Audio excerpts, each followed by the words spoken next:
if I was a DM and doing a campaign such as this, I would use a D6. A D6? Yep, a normal 6-sided dice. It's what you would see in Yahtzee or something of that. Or something of that. And what you do is you roll the dice 4 times, and you write down everything you've rolled. So we're gonna just let's just hypothetically roll. So we have a 5,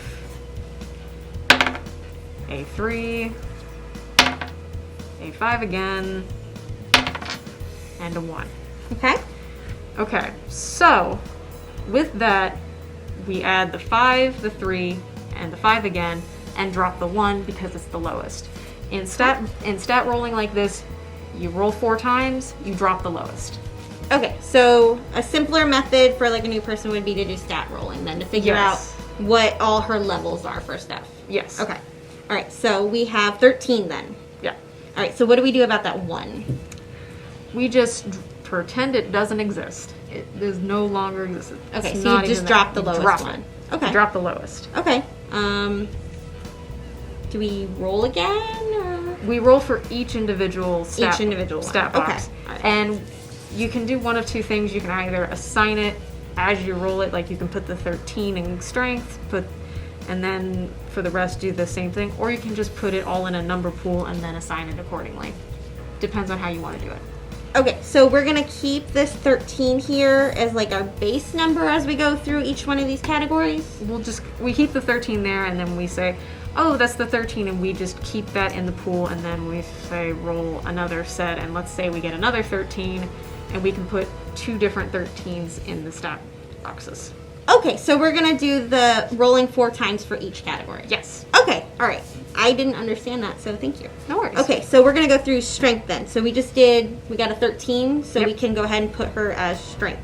Now I'm seeing on this sheet here that there's actually a smaller bubble in this box. What do we have to do anything with that, or what is... let's see what that smaller bubble is. It looks like these ones.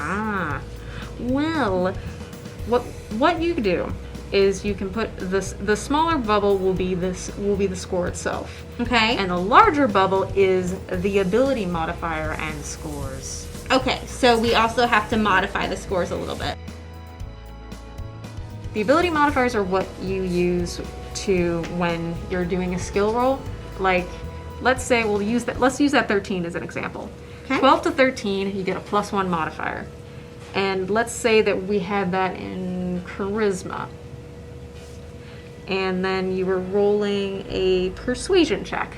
What would happen is, let's say, oh, well, I have proficiency in persuasion. So you automatically get 3 points in persuasion if you're proficient. And with that lovely little +1, you have a 4. So whenever you roll a d20, wherever it went. Okay, so going back, all right, we can do the first batch of it. Do we have to use a modifier? Is that a choice for the game? Nope, it is 100% essential. You have your modifiers, those are your set numbers.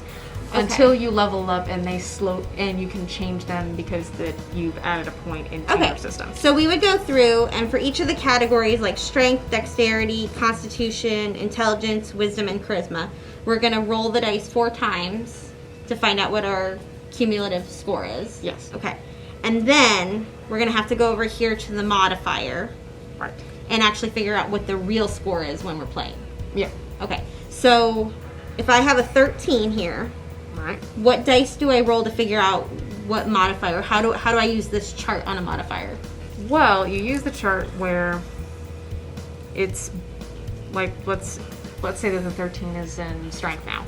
Okay. And you swing your sword, and so that's a +1 to you swinging your sword. Okay. All right. So that's how a modifier works. Then is like it's going to give you extra points to figure out like how impactful what you did was. Okay. So I did a 13 here. I'm going to put 13 in my strength box, and because the 13 on this modifier chart is a +1, I get like an extra point when I use a strength move. Right. Okay. If you had gotten a 10 or an 11, it would be a +0, so it would be just a neutral swing. Okay, so we have to go through and figure out what the basic score is for each of these main categories. Yes. And then we have to check it against the modifier sheet here to figure out what kind of impact it would have when you played it. Yes. Okay. Okay, so we can go through and do that for each one of her categories, right? Yes. Okay, so we were talking about different things too, like persuasion and like deception and things like that. Are those traits that we can choose from in the game to add to our character? Yes. When you pick your class, you have a set amount. You have a set amount of skills that you can use. There's also a set amount of skills you can use depending on your background, and from those you choose a couple. You choose the amount that your DM says you can choose, which is usually in the player's handbook under your class level. Okay.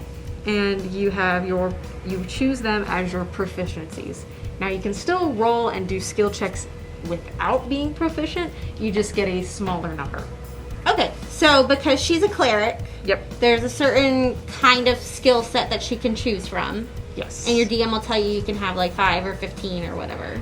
Yes, it always depends on the DM. at the Okay. end.